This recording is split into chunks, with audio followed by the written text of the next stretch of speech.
ఇవాళ రేవంత్ రెడ్డి గారి నిర్ణయం ఏం తెలుసా? ఆయన ప్రభుత్వం నిర్ణయం 9,300 ఎకరాల భూమి ఏది హైదరాబాద్లోని 21 పారిశ్రామిక వాడల్లో 9,300 ఎకరాల భూమి అంటే ఒక్కొక్క ఎకరం హైదరాబాద్లో ఎక్కడ కూడా 40-50 కోట్లకు ఎక్కడ తక్కువ లేదు ఎకరం. నేను చెప్పేది ఎక్కడ కూడా 1,50,000-2 లక్షల రూపాయలకు తక్కువ లేదు గజం. అటువంటి భూమిని రేవంత్ రెడ్డి ఏమంటుండే ఎరికేనా? మీకు గిన్న మీరు పారిశ్రామికవేత్త, మీకు ఇచ్చింది ఎందుకు ప్రభుత్వం భూమి? ఉద్యోగాలు ఇస్తావని, అట్లాగే తక్కువ ధరకు మీకు ప్రభుత్వానికి ఏమైనా ఆదాయం వస్తుందని ఇచ్చినాం. ఇలా దరఖాస్తు పెట్టుకుంటే చాలంట ఎస్ఆర్ఓ వాల్యూ మీద. ఎస్ఆర్ఓ అంటే రిజిస్ట్రేషన్ వాల్యూ. ముందే రిజిస్ట్రేషన్ వాల్యూ తక్కువ ఉంటుంది మార్కెట్ మీద చూస్తే. ఇప్పుడు మీ కల్వకుర్తి ఉంది, కల్వకుర్తిలో ఎకరం నిజానికి మార్కెట్లో ₹1,00,00,000 ఉండొచ్చు, రిజిస్ట్రేషన్ 5 లక్షలు 10 లక్షలు ఉంటుంది. అంతేనా? అంతే ఉంటుంది. రేవంత్ రెడ్డి ఏమంటుండే ఎరికేనా? ₹1,00,00,000 ఉన్న భూమి కేవలం రిజిస్ట్రేషన్ ధర మీద 30% కడితే చాలంట. అర్థమైందా? రిజిస్ట్రేషన్ 5 లక్షలు అనుకో, మార్కెట్లో ₹1,00,00,000. రేవంత్ రెడ్డి ప్రభుత్వం ప్రపోజల్ ఏంది ఎరికేనా? 5 లక్షలలో 30% అంటే ఎంత? 1,25,000, 1,30,000.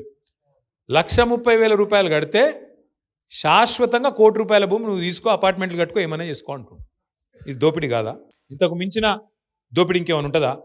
హైదరాబాద్లో ఇల్లు కడదామంటే జాగలేదు, ప్రభుత్వ ఇల్లు, ఇందిరమ్మ ఇల్లు కడదామంటే జాగా లేవు. హైదరాబాద్లో పార్కు కడదామంటే జాగా లేదు. హైదరాబాద్లో ఒక ఛాయ్ డబ్బా పెడదామంటే జాగలేక గరీబోలు ఫుట్పాత్ మీద పెట్టుకుంటే వాటిని వచ్చి హైడ్రా కొట్టేస్తుంది. హైదరాబాద్లో బొందలగడ్డకు జాగలేదు, హైదరాబాద్లో మోరీ కడదామంటే జాగలేదు, రోడ్డు విస్తరిద్దామంటే జాగలేదు. కానీ 9,300 ఎకరాలు ఆయన అత్త సొమ్ము అన్నట్టు, ఆయన అబ్బసొత్తు అన్నట్టు ఇలా రేవంత్ రెడ్డి ఈ 500-600 మంది బడాబాబులకు రాసిచ్చేస్తున్నాడు. రాసిస్తే ఉతానే రాసిస్తాడు రేవంత్ రెడ్డి. నీకు తెలియదా? నాకు తెలియదా? ఇవాళ 10% కాదు, ఎక్కువనే ఉన్నది. 50% ట్యాక్స్ ఉన్నది, ఆర్ఆర్ ట్యాక్స్. 50% వెనుకకు నూక్కుండే. గిది కథ. అంటే 9,300 ఎకరాలు, ఒక్కొక్క ఎకరం 50 కోట్లు. ఎంత? 4.5 లక్షల కోట్లు, 5 లక్షల కోట్ల ఆస్తి. అందులో 50% కాంగ్రెస్ వాళ్ళు దొబ్బక తినే ప్రయత్నం చేస్తాను. ఎవరి సొమ్ము ఇది? ప్రజల సొమ్ము. ప్రజల సొమ్ము, ప్రజల ఆస్తి. పారిశ్రామికవేత్తలకు ఉద్యోగాలు ఇస్తారని, పారిశ్రామికవేత్తలు రాష్ట్రానికి ఏమైనా ఆదాయం తెస్తారని ఇచ్చింది. ఇక నా ఇష్టం ఉన్నట్టు నేను అపార్ట్మెంట్లు కట్టుకుంటా, మాల్స్ కట్టుకుంటా, నీ అయ్యసొమ్మా వాన అయ్యసొమ్మా? అందుకే మనమేం డిమాండ్ చేస్తున్నాం? వాపస్ తీసుకో భూములు, కాదంటే బహిరంగ మార్కెట్లో వేలం పెట్టు. మీరు చూస్తున్నారు కదా పేపర్లో, ఏం రాస్తున్నారు పేపర్లో? రాయదుర్గంలో ప్రభుత్వ భూమిని వేలం పెడితే ఒక ఎకరం 177 కోట్లు. మరి 177 కోట్లు ఇక్కడ ఎట్లుంటుంది?